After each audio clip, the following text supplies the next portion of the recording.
यहाँ पर मेरे पूर्ववर्ती वक्ता उन्होंने बताया त्रिपुरा में क्या हाल था।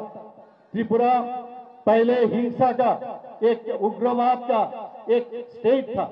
वहां से 2018 में माननीय प्रधानमंत्री जी के नेतृत्व में हम लोग काफी मेहनत करने के बाद ये त्रिपुरा आज ये कम्युनिस्ट शासन से हम लोग मुक्ति लाभ किए हैं। अभी त्रिपुरा में एनएलएफटी, उसके बाद आईटीएफटी, जितना उग्रवादी है सबने अपना वहां पर जो हथियार उन्होंने डाल दिया है। और हम लोग कह सकते हैं जो त्रिपुरा अभी माने वहां पर कोई भी एक भी वहां पर कोई उग्रवादी नहीं है। और यह संभव हुआ माननीय प्रधानमंत्री नरेंद्र मोदी जी के लिए।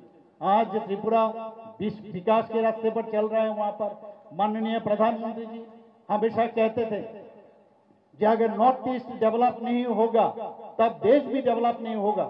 वहां पर उन्होंने हीरा मॉडल दिया, नेशनल हाईवे दिए हैं, वहां पर इंटरनेट दिए हैं, वहां पर रेलवे दिए। कभी हम लोग सोच भी नहीं सकते थे वहां पर रेल लाइन अगरतला में जा सकता है। वहां पर नेशनल हाईवे, इंटरनेट, रेलवे और एयरवे, ये चारों चीज माननीय प्रधानमंत्री जी हम लोग को दिए हैं।